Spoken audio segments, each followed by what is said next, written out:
Nedarim. Okay, should be on. Here we go. Yud Aleph, Yud Aleph, Ket, Tet, Ket. Um, but the net of a widow of a divorcing shall stand beyond against her numbers. How?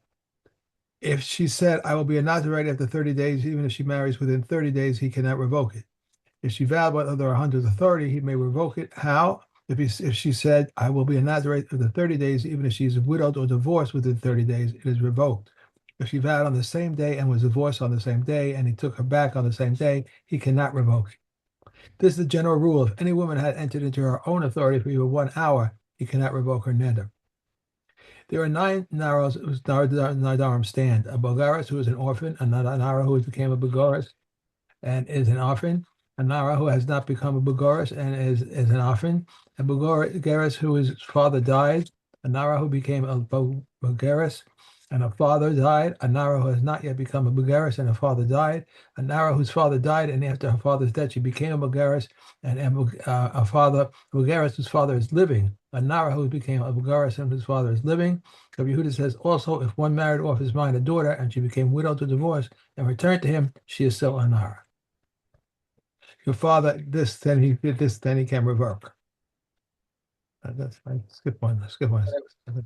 Skip one. Well, Okay, that's it. here we go. We're on Yud Aleph, and that's me. Right. Okay. Okay. Konam she'eni ne neis la'aba. A woman makes a neder that says, I will not benefit from my father or your father. Im ose ani al picha. If I do anything for you, right? She says this to her husband. It's a way of it's a conditional neder, and that's what's different over here. Is that like the previous ones, it's a conditional neder. The neder hasn't yet taken effect, but it'll only take effect if she does anything nice for him. Okay. Im osa ani al pi aba or al pi avicha hare or she just says sheni nenes lach, or conversely, I'll take a neder from you if I do anything for your father or for my father. Right. So nothing has happened yet, but he is still allowed to be Mayfair because it is something that comes between him and her. It's a matter between him and her. Why? Because this is a very insulting kind of a neder. That she's saying, like, if I do anything nice for your father, there's a threat of I'm going to not have any benefit from you. So he is allowed to nullify it immediately. Okay. Barishana hayu omrim shalosh nashim yotzos v'notlos kesuba. So the original halacha is that there were three categories of women who, because of their own claims, they could take their claims to Beis Din, and the Beis Din would force her husband to divorce her and give her a kesuba. Okay, what are they? Haomeres tmea anilach. She's the wife of a kohen, and she says, and she comes and says that, I another man came and raped me. Right? She doesn't bring any evidence for her claim. She just says another man came and raped me, and therefore you cannot stay with me because he's a kohen. Right. And now, why would he have to pay out her kasuba? Um, because the only reason why he has to divorce her is because he's a Kohen. If he was not a Kohen, he wouldn't have had to divorce her. Okay, and therefore it's kind of his fault that they can't stay together, and therefore he has to pay the kasuba. If she had admitted to having willingly committed adultery with somebody, then she loses a kasuba. Even though he's a Kohen. Yeah, even though he's a Kohen, because even Israel would have had to divorce her under those circumstances. Right. Right. Okay. Shemayim Beini Leveinach. Okay, so this is it's the heavens between me and you. So it's a very cryptic kind of a statement over there. What the Artscroll commentary explains is that she's saying there's a reason why we don't have any children, and I don't want to say this publicly, but in based in I have to say this because I want to have children. I want, and basically the husband is unable to get it up.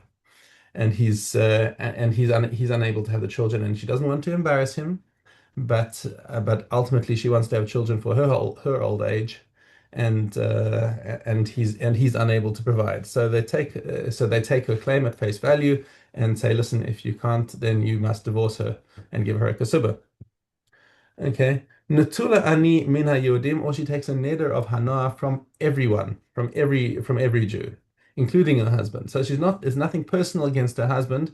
She has just taken a neder against everyone.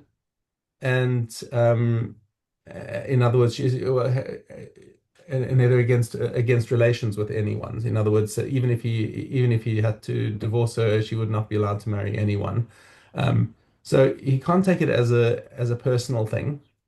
The implication is that she basically finds sexual relations too painful, and therefore she won't ever do it, and therefore he is asked to divorce her and pay out her kasuba. What's the point of he could do hafara, but what's the point? Because the fact that she's experiencing pain means that she doesn't want to do it, and that it's not going to help even if he does hafara because she's still going to refuse to engage in relations. Anyway. So that was the original halacha. However, the state of the nation declined, and people started abusing halachas. V'chazru lomar. So the Chacham said, "No, we're changing the din over here. Shelo tehei isha nosenes eineha be'acher mekalkeles isbala." That she shouldn't get eyes for some other guy, and she's heard, oh, these claims are good for getting divorced and a kasuba. And then she's going to she'll make this claim and go and marry somebody else. Ella ha'omeres tmea anilach tavi raya lidvareha. Let her bring a raya. And the fact that she's admitting it doesn't make her what they're implicitly saying is it's actually a kula inside here that they're saying that even though she's admitting that she was raped, they're saying to the Kohen, listen, you can stay married to her unless she brings a proof that this happened. Okay. Shemaim beini leveinach. What happens if she makes this claim that the husband is unable to uh, unable to have relations? Yasu derech bakasha. Let him yasu derech bakasha. In other words, hang on, let me just get the bakasha right. What they meant by this. Um,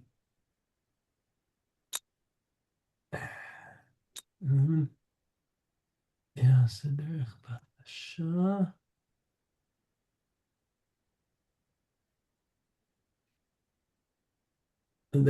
So what they do is the courts act by asking her to stop making this claim. She's not believed. We've withdrawn Mhm. your credibility on this, and therefore please stop saying this. I'm sorry that this has happened to you, but we're not making this claim. And if the husband refuses to divorce her, he's also saying, look, and that's not true. Um, so in this case, it's unfortunate if she is claiming the truth, but because of the state of the generation, we don't believe her on her own testimony. Natula ani min hayodim. If she makes this neder against all of Jews, yafer chelko, then he will be mefer his own chelik. Now, this is one of the differences between hataras nedarim and hafaras nedarim. Hataras nedarim is what the Rav does on Erev Rosh Hashanah or whatever, and we said that once a neder has been partially annulled, um, partially permitted, it's completely permitted. We saw that in the case of the guy who sees the people eating from his figs, and he rushes out and says that konam lechem, and then he sees, oh, it's his father and his brothers and several other people. So his father and his brothers are permitted, as are all the other people. Now, Beis Shammai said no, it's partial, but Beis Hillel was saying that it's once it's partially permitted, it's completely permitted. But in this case, when he's doing hafara, he's only being mefer his chelik of the neder, which means that if he subsequently dies or divorces her, then she cannot get married without getting hatara. Okay, so he can be mefer his chelik utahei misham shatu utahei natula min haYudim. So she's able to stay with him, but she cannot ever remarry. Hadron alach maseches nedarim. And we do one Mishnah from Maseches Nazir. So you didn't tell me yesterday, so Masechta which one? Nazir. Nazir. Okay. You gonna get? Go ahead. Yeah. All right. So Nazir, we know the concept of the Nazir is the person who undertakes to go through a period of abstinence from certain things. Bekitzer, he's not allowed to drink wine. He's not allowed to become tameh to the dead, even to his closest relatives. And he is not allowed to cut his hair. So he is and and at the end he all right, so that's we'll go into all the details as we go through the Masechta. I won't dive through everything. Um, called kinuya naziros kanaziros. When how does a person declare that he is a nazir? He says, "Hareini nazir." I am now a nazir. But there are other ways that he can do it. He can use a synonym for a naziros, which is a kinui. Okay. Or he can use a yad. That's not mentioned explicitly in the Mishnah, but the first thing that the Mishnah is going to talk about is a yad, which is basically it's a handle. But a Right. handle means like I demonstrate, but I point at a Nazir and I say, I'm going to be like him. That's called a yad. Okay, when by the context of your statement, it's very clear that this is what your intention is. Okay, Haomer, hey, yeah, I'm gonna be like him. He points at the Nazir and says, I'm gonna be like him. Harez a Nazir, right? Now he's a Nazir. Or hey naveh, I will be beautiful like this guy. That's again, it has to be that there's a gesture or something that shows who he's talking about. Because if a guy just says, "I want to be beautiful," maybe he's just going to style his hair. Maybe he's just going to trim his beard in a fancy way. That means nothing. There's got to be something that pins him to a nazir. Okay, now come the kinuyim. Nazik, naziach, paziach. These are ways of saying the word nazir in different local languages. Yeah, and so it might be from the vernacular or different languages that don't know how to pronounce Nazir properly, so they sound similar. But um, if a person said it in whatever the local language is, it would also be binding Hareze Nazir. Hareini Kazeh, if he says I will be like him, or Hareini Masalsel, I'm going to let my hair grow long like him. Hareini Mechalkel, I will Mechalkel is like a wait, what's the expression of the basket? I'll let it grow long, or I'll what's the word for masal sale in English? I think it's grow. It's just this is I'm stroke my hair and I'm letting my hair grow. Let my So hair now grow. Harini mechalkel, and mechalkel is grow long. go along. Okay, hare alai l'shalach pera. Um, all these expressions are about growing of the hair. Metapel besaras l'sadron. Metapel l'shalach pera is again to grow his hair as in oh right as in Yechezkel or pera lo yishalchu. It comes from a pasuk in Yechezkel. Um, so if he this is why he's grabbing the hair or pointing at the hair of another Nazir. Right. Yeah, it's got to have some sort of connection. Hare ze Nazir. Hare alai tziporim. If he says, I'm going to bring bird offerings. Now, bird offerings could be, again, that's ambiguous. And there are many ways that a person might need to bring bird offerings, although I'm not sure how many of them are voluntary. Um, like a Yoledis brings a bird offering and a what's it called a Matsora. These are not things that you enter in that certainly a man can't and become pregnant, and the Matsora nobody really wants to be. So perhaps that's what Rabbi Meir is saying. Look, that's an indication that he wants to be a Nazir. Chachamim omrim eino Nazir. That's not good enough to make him a Nazir. It's not clear that this is something that he wants to that he's going to be a Nazir. Okay. And a person could bring a voluntary ola actually as a bird offering. So perhaps that's what the Chachamim are saying, that there's nothing clear that says that he's going to be a Nazir from that. Okay. All right, back to Nedarim. I took my Tes hey, I'm sorry. tes hey. Hey, I took my thing out. let's see. Okay, here we go. Um, this-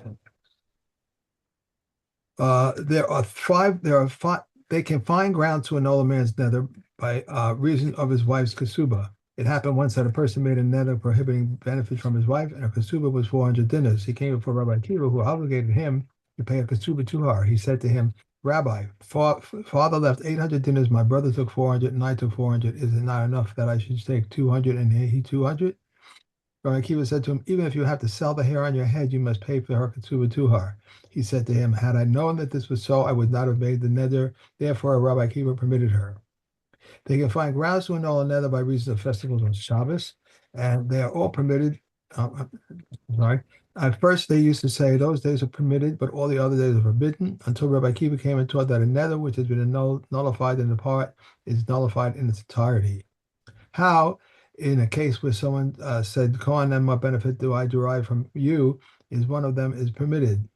They are all permitted. What I benefit from this one and from this one, if the first one is permitted, they are all permitted. And the last one is permitted, the last one is permitted. But all the others are forbidden. With one between is permitted from him and down are permitted from him and up are all forbidden. What I benefit from this one is korban, and from this one korban it grounds to annul each nether. Okay. Okay, so it's great. We just referred to this Mishnah earlier that about the difference between hafara and hatara, and we see here over here that if a Mishnah if a Right. neder is partially hutar, it's completely hutar. The subos. We have a Yud Aleph base.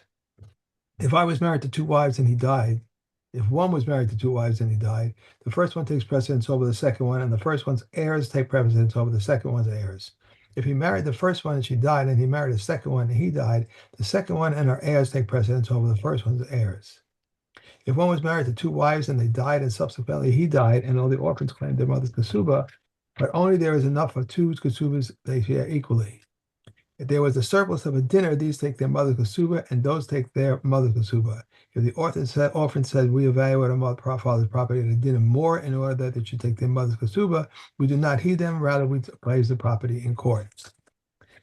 If they were prospective assets, it is not like they were in possession. Rabbi Simon says, even if they are chattels, it is naught, unless there is a real property exceeding the two kasubas by a dinner. If one was married to three wives and he died, if this one's kasuba was 100 zuz, this one was 200, and this one was 300, and there is only 100, they share equally. If there was 200 and one with the kasuba of 100 takes 50, the one with the kasuba of 200 and the one with the kasuba of 300 takes 3 gold dinars each. If there was 300, the one with the kasuba of 100 takes 50, the one with the kasuba of 200 takes 100, and the one with the kasuba of 300 takes 6 gold dinars. Likewise, if three deposits money into a fund and they had a loss of profit, they share in this manner. Okay. Okay, that's the famous Prof. Alman Mishnah. Okay. Dalet Aleph. One who reads the Megillah may stand or sit, and one whether one person read it or two read it, they have fulfilled their obligation. Where they are accustomed to recite a blessing, afterwards one should recite the blessing. Where the custom is not to recite a blessing, one do not recite the blessing. On Monday and Thursday on Shabbos afternoon, three people read the Torah. We may not decrease them nor add to them, and we do not conclude the reading with a section from the prophets. The one who commences and the one who concludes the reading of the Torah respectively cites the blessings said before it and after it. On Rosh Chodesh and Kol HaMoed, four people read the Torah. We may not decrease them nor add to them, but we do not conclude the reading with a section from the Nevi'im. The one who commences and the one who concludes the reading of the Torah respectively recites the blessings said before it and after it. This is the general rule. On any day in which there is a Musaf, but which is not a festival, four people read the Torah. On festivals, 5 people read. On Yom Kippur, 6 people read. On Sabbath, 7 people read. We may not decrease them, but we may increase them. And we conclude the reading with a section from the prophets. The one who commences and the one who concludes the reading of the Torah respectively recite the blessing before and after it. Okay. And one more.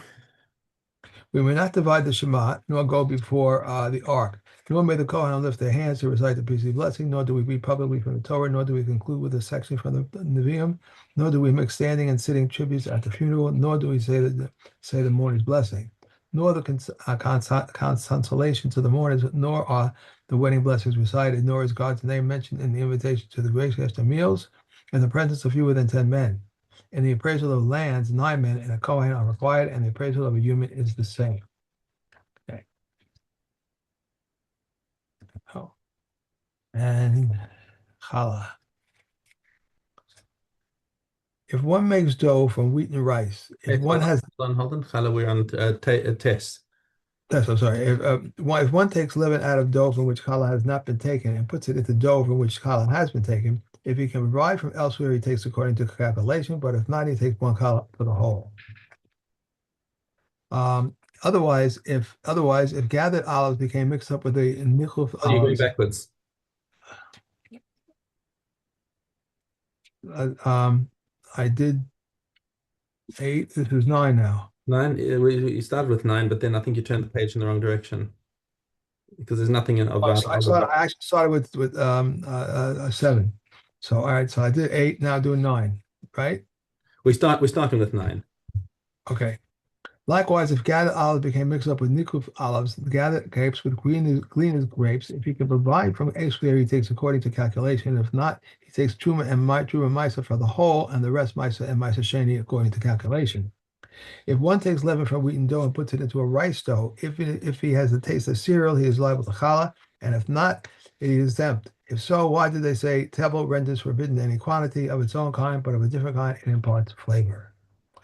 If two women made two calves and they touch one another, even if they are the same kind, they're exempt.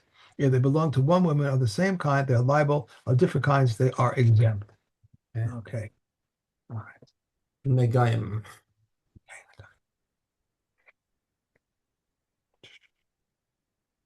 Yud Beis Vav. Yud Beis Vav. The Kohen does not go into his own house to confine, nor does he stand inside the house that contains the negative to confine. Rather, he stands next to the entrance of the house that contains the negative and confines as stated, and the Kohen shall leave the house to the entrance of the house, and he shall confine the house for 7 days. He returns to it at the end of the week and examines the house. If it is spread, and the Kohen commands that they remove the ash stones that have nega and throw them outside the city to a tamei place. And they shall take other stones to replace the removed stones, and he shall take another clay and plaster the house. If he does not take stones from this side of the house and build them into the other side, nor does he take clay from this side and build it into the other side, nor does he take lime. 2 stones are not replaced with 1 stone, nor 1 stone with 2, but 2, 3, or 4 stones can be replaced with 2. For here they said, woe is to the evildoer and woe is to his neighbor. Both owners remove the afflicted stones, scrape around them, and place the new stones. However, he alone brings clay, as it is stated, and he shall take other clay and plaster the house. His neighbor does not assist him in the plastering. The Kohen returns at the end of the week to examine the house. If the nigger returned, the house is demolished. Its stones, its wood, and all the clay of the house are removed from the city to a tamei place. An adjoining expansion of any size is tamei. A distant one must be the size of a gris, and the house nigger must be 2 gris. There are 10 houses. One, if the nigger turns dull after the first week or it disappears, it is scraped off and the house becomes tahor. If the nigger turns dull after the second week or it disappears, it is scraped off and the house requires tahara and misporum. If the nigger spreads from the first week, the owner removes scrapes and plasters, and the Kohen gives the house a week of confinement. If the nigger returns, the house is demolished. If the nigger does not return, the house requires the haras of the If the nigger returns after the first week and spreads after the second, the owner removes scrapes and plasters, and the Kohen gives the house a week of confinement. If the nigger returns, the house is demolished. If the nigger does not return, the house requires haras of the If the nigger remains the same after both weeks, the owner removes scrapes and plasters, and the Kohen gives the house a week of confinement. If the nigger returns, the house is demolished. And if the nigger does not return, the house requires taharas hasaporim. If the nigger appears before the owner made the house tahara with taharas hasaporim, then the house is demolished. If the nigger reappears after the owner made the house tahara with taharas hasaporim, the house is examined anew. Okay, we're gonna have to stop there because I'm gonna have to leave now. So Okay. just do avos yourself. All right. Take Okay. care of that, right? Have a good Thank day. you.